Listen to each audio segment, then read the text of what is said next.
Scoop-tober? Scooby-Doo.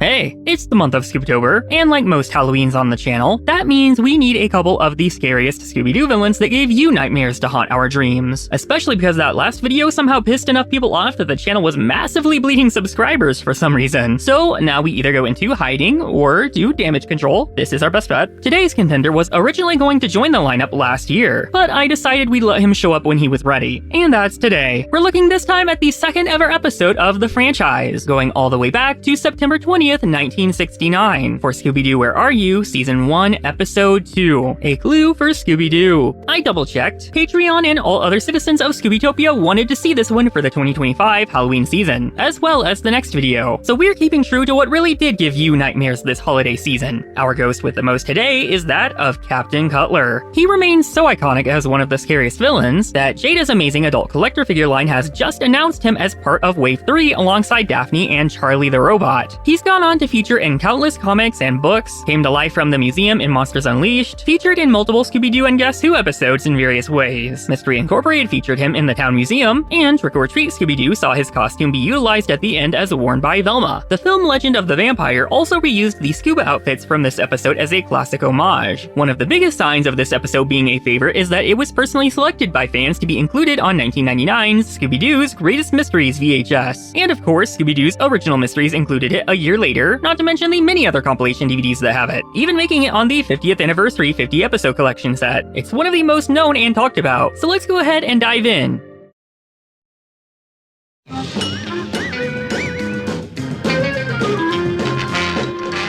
The opening title card here is already interesting, as only this episode and the one before it had these unique titles before being switched out. They both also originally had different music when it originally aired, but it's now been swapped since like 1998 with the regular music composed by Ted Nichols. It's a shame they abandoned this. It's cool to have detailed art pieces like that for each episode, but would also likely lead to more work having to be done, so... The episode appropriately opens under a full moon, with some truly creepy music, panning over to the Rocky Point Beach, with some glowing footprints that walk right into the ocean, only to be washed away as we see the ghost that made them disappear into the water. The combination of elements here sets this up immediately with perfect atmosphere, even with it only being the third episode made and second to air. The gang, meanwhile, pull up to the beach themselves for a party. Although Velma isn't a fan of the chocolate-covered hot dogs, love the classic dancing between these two here, A+. Scooby, meanwhile, is out surfing. You will believe a dog can surf. Unfortunately, he also pulls out old Captain Cutler, and we get this creepy shot of him moaning out.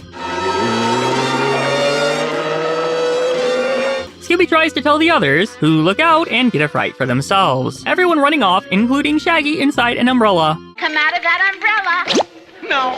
And he's valid. It's often thought that the iconic poster for John Carpenter's The Thing was inspired by Captain Cutler, and I really wouldn't be terribly surprised. When they check back, it seems the ghost has gone back to the sea, so they head to the very classic malt shop location to regroup. Reading the paper, they find another boat has gone missing nearby, and a beach hermit has claimed it to be the ghost of Captain Cutler. So obviously their first idea is to go visit said beach hermit, Ebenezer Shark. Mind you, they do not need to do this. They are not involved with this at all, probably why they get called meddling, and of course they choose to go at night, meeting old Ebenezer at his place where he says he saw the ghost with his own eyes just before the boats vanished. He believes it to be Captain Cutler because it was a foggy night such as these that his ship was wrecked by a fancy yacht from the marina, going down with his ship into the sea graveyard. And someone seems to be listening as the hermit says that Captain Cutler shouted he would return as he sank. So essentially the ghost is getting his revenge on other fancy yachts from the marina now. Scooby seems to catch a whiff of something and falls down, coming face to face with what seems like it's the ghost, then falling down on him. As everyone goes to see what the commotion is, they realize it's the hermit's old diving suit rather than the ghost, who then recommends they go see the widow of Captain Cutler if they want to know more. Catching up outside, they can't help but feel Ebenezer Shark is quite suspicious. A solid potential red herring or actual villain in this episode, especially given that he already seems to own the exact costume. Fred decides he and Daphne will stay behind to keep an eye on him, while the other three go talk to the widow at the old lighthouse.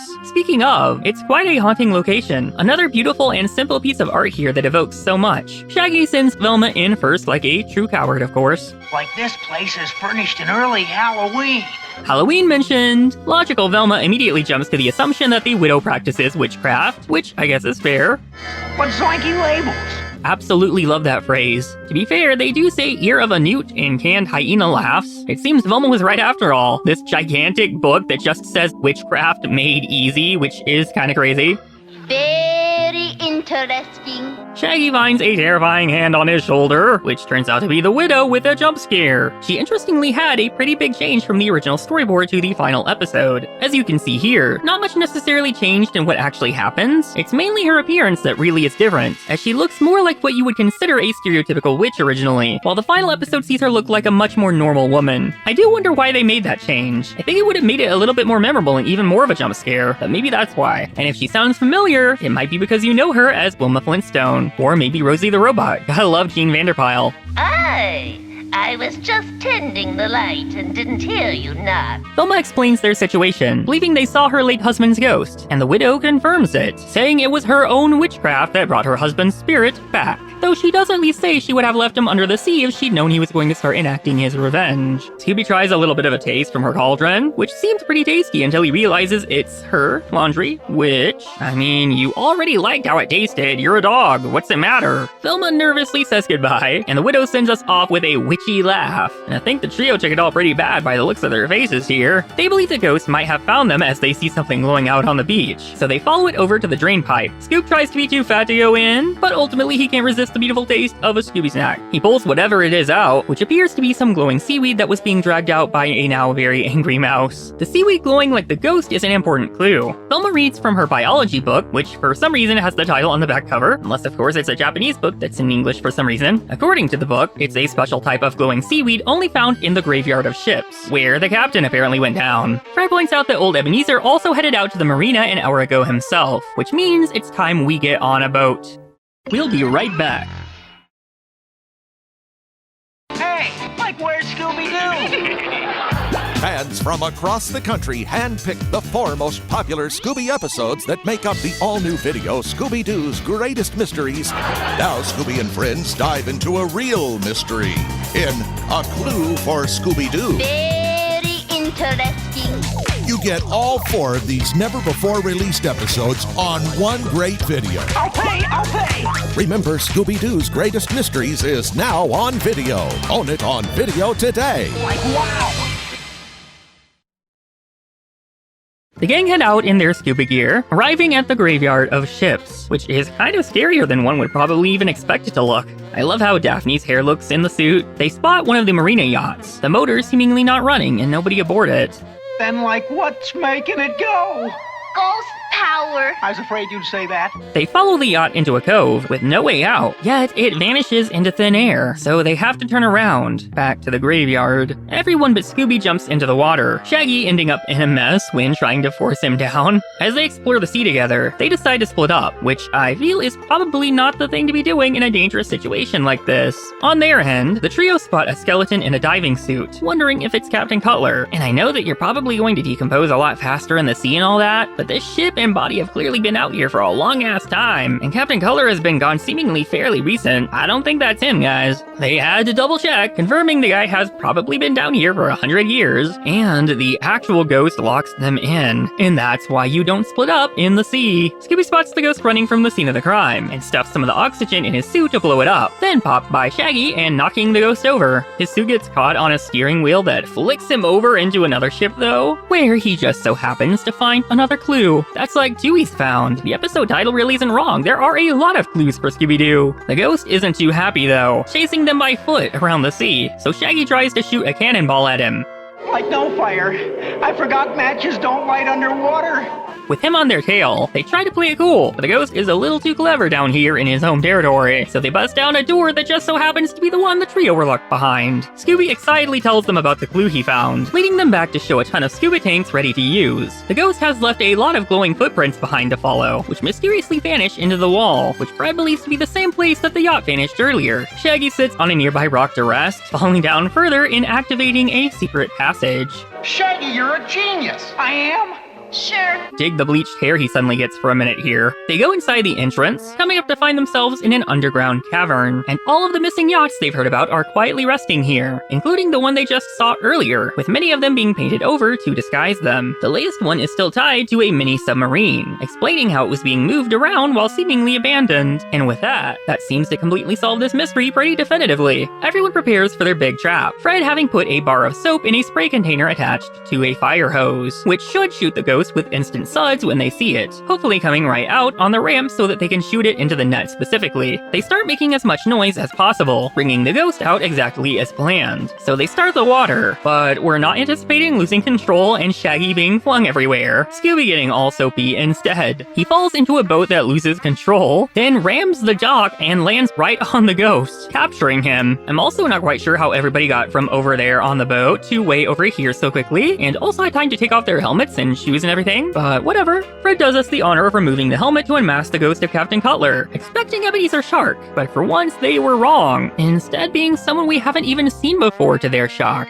Shaggy realizes what's missing, kicking some seaweed to apply a fake beard, reminding Velma and Scooby of the portrait they saw on the wall of the widow before, the ghost of Captain Cutler actually turning out to be none other than the still-alive Captain Cutler. Back at the malt shop, they debrief as they look at the news article about themselves. Scooby Natural really wasn't wrong about the newspapers here. You could read the headline just fine, and then all the rest of this is a bunch of scribbles. Anyway, both the captain and his wife were taken into custody, because obviously she knew he was very much alive and was in on the scheme. Not too shabby of a plan either, spreading the lie about Captain Cutler dying, stealing yachts from the marina, and then painting them to cover up the evidence, probably to resell them. And of course, he kept getting caught in all the seaweed while storing his oxygen tanks down in the sea, which added to the glowing ghost stories. With everyone distracted, Scooby starts to use a special straw to steal from Shaggy. Love the scissors on hand for just such an occasion. Not enough, it seems, however, as all of their drinks start to drain, which is one mystery they will have to be left with. We don't even get a Scooby-Doo to send us off here, though. I guess it's too early for that. And that's a clue for Scooby-Doo, and many a clue there were for him indeed. It's easy to see why the ghost of Captain Cutler remains one of the most iconic and scariest villains. This year, we even got a popular Halloween animatronic from Lowe's that a lot of people feel was clearly inspired by him. And maybe it was, maybe it wasn't, but it's hard to argue that you think of anything else other than this particular ghost when you see a ghostly diver of that style. That's why it's so easy to believe that the Things poster was inspired by it potentially. I would personally argue that it made one of the best transitions to live action for Monsters Unleashed. The design is already completely human without much that could go wrong. They executed it pretty much perfectly, and I would argue that the moment with it was one of the scariest for me as a kid. I think the fact that you can't even see a face, no skull or anything like with the animatronic this year, actually makes it scarier. It's just this haunting suit. You can't truly know what's inside. Silence in the Library from the 4th series of Doctor Who has always been one of my favorite episodes of that era of the show. And just of the show anyway, personally. And I feel like that episode has a very similar vibe with these villains. Although actually seeing the skulls does add a lot in that case. Which also goes to show that the choice to reveal or not reveal and the benefits from either really depends on the story. Live action Captain Cutler really hits that sweet spot of the fear of the unknown. There's something inherently creepy about old diving suits like that. And the idea of someone dying inside of one. Which makes that body they did find under the sea all the more memorable and unsettling. It's a very scary way to think about dying. An eventual ghost coming from the sea is very believable if we are considering a scale of believable ghost stories. This episode has a lot of strengths going for it in general, as Ebenezer Shark really is a great red herring. He's so strong that the gang are fully convinced it has to be him up until they unmasked the ghost, though we don't really know why he had gone out there himself since we never see him again. I think what really helps to seal the episode is the supposed widow of Captain Cutler, and the clear witchcraft she's been up to, although obviously that really may have just been a bunch of shit she threw together to make the witchcraft story more believable now that we know she wasn't really bringing her dead husband back to life and he was just fine. And not a real witch would have been as obvious about it as she was. I do wonder what the episode could have been like, and how memorable it would have been if she looked a little more like a classic witch as she did in the storyboards. But maybe it's more fitting that she looks normal given that it turns out she actually is not a witch. Either way, the added element of a widow practicing creepy and very Halloween-centric witchcraft adds a perfect little extra element to make this episode one of the most memorable. The episode even already has the classic malt shop established as a setting for them to hang out between mysteries. Even with this only being the 3rd episode ever produced and second to air as it was, you can already see all the blueprints for the series falling into place immediately. This might not be the first episode you think of when it comes do a Halloween marathon, but really it might be one of the best, hiding in plain sight. Everyone and their talking dog may have already discussed this episode to death, but it's with good reason. It's one of the very first and still one of the very greatest. The ghost of Captain Cutler very definitively belongs among the scariest and most legendary villains of the series, and I can't wait to have the new action figure of him eventually. Halloween, of course, isn't over yet, so I think we have time for one more scariest villain before the big Halloween finale. Don't get up to leave though, we're staying out at sea. While we're out here, the Patreon is now live if you want to support the channel. It's mainly just to serve that function, but every now and then you may or may not get a little bonus content, or get to help decide on certain video topics. This video and the next were both chosen thanks to discussion on the Patreon based on what supporters there wanted to see this Halloween. And speaking of the following video, I'll see you on the next ghost ship. Bye!